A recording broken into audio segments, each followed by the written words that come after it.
ले ली ना। तो आर्य का दीक्षा लेने से अपना स्त्रीलिंग का छेदन हो जाता है।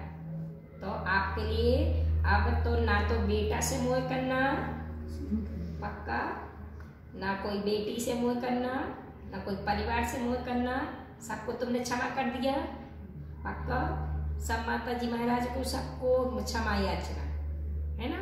अब अपनी आत्मा का कल्याण करना, अपनी आत्मा को कैसे कल्याण करना, चिंतन कैसे करना कि हे आत्मन, जिस प्रकार से एक पिंजड़े में तोता तड़पता है, तो ये शरीर क्या है, पिंजड़ा है। क्या है, पिंजड़ा है। इस पिंजड़े से हमारी आत्मा कैसे दूर हो, अर्थात कैसे निकले, निकाल ले तुम्हें अपनी आत्मा को। कैसे निकालोगी है? तुम्हारी आत्मा को निकालने के लिए तुमने आर्य का दीक्षा ली ना, इसलिए हे आर्य का तुम सर्वश्रेष्ठ हो, कर्म सर्वश्रेष्ठ नहीं है ना। तो हमें अपनी आत्मा को निकालने का पुरुषार्थ करना है। इसलिए बिल्कुल भी ना तो हमें भोजन पे ध्यान देना, आहार पे ध्यान नहीं देना है ना।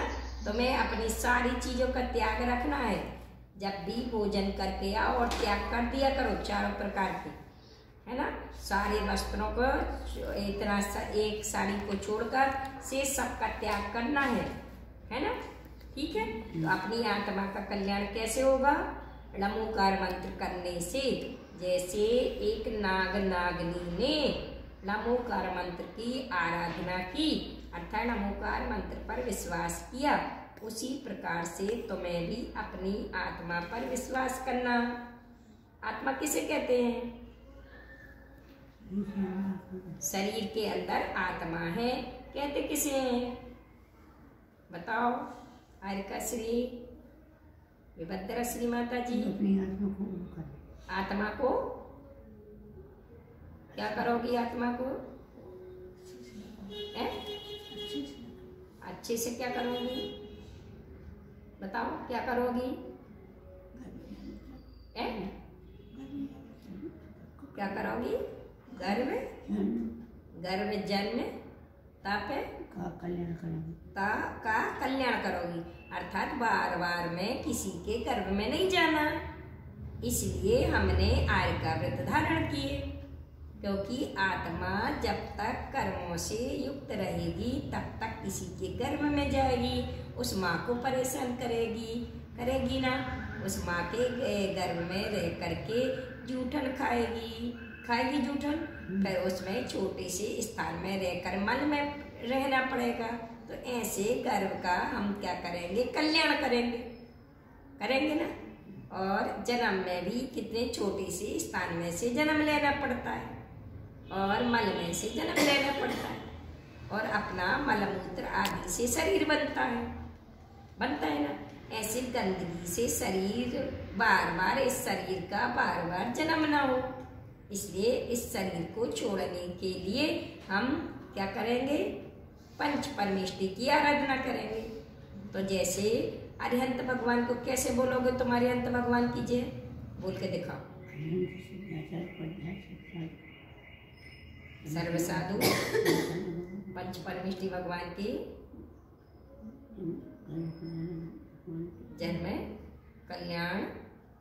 जन्म कल्याणक से युक्त, वो गर्भ कल्याणक से युक्त, जन्म कल्याणक से युक्त, तप कल्याणक से युक्त, और केवल ज्ञान कल्याणक से युक्त, और मोक्ष कल्याणक से, ऐसे पंच कल्याणक से युक्त जो तीर्थंकर हैं, ऐसे तीर्थंकरों की शरण को मैं ग्रहण करता हूँ। बोलोगे है ना। तो इस प्रकार से हमें प्रतिदिन सामायिक में क्या करना है? चिंतन करना, और फिर क्या करना है?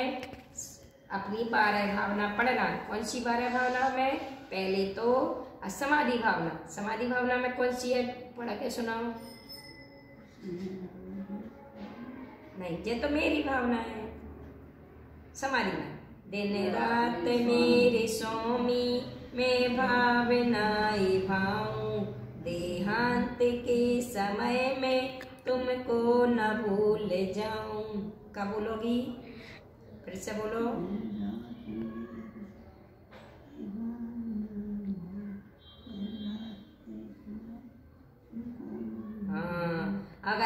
पेट दुखेगा, कमर दुखेगी, पैर में दुखेगा, तो क्या भावना भाओगी?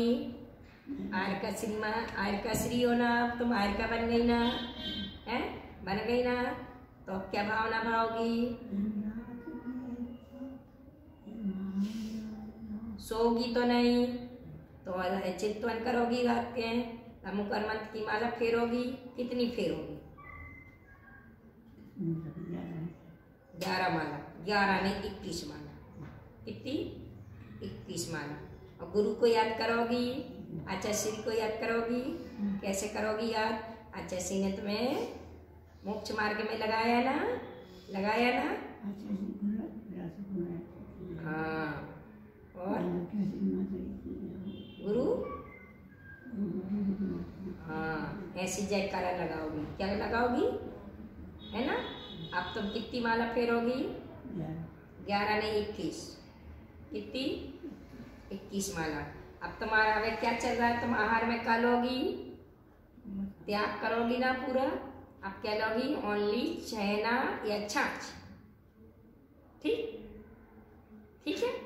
हाँ, इस प्रकार से अपन को प्रतिदिन दोनों टाइम क्या करना है? सामायिक, तीनों टाइम पूरी। कितनी सामायिक करोगी? तीनों टाइम करोगी, क्योंकि तुम अब आर्य का बन गई। क्या बन गई हो? आर्य का बन गई। आगे मुनिराज बनना, बनना आगे मुनिराज। पुण्य कमाओगी जब तो बनोगी। पुण्य कमाना है ना, तो पहले तुम्हें समता रखना। अब गुस्सा नहीं करोगी ना।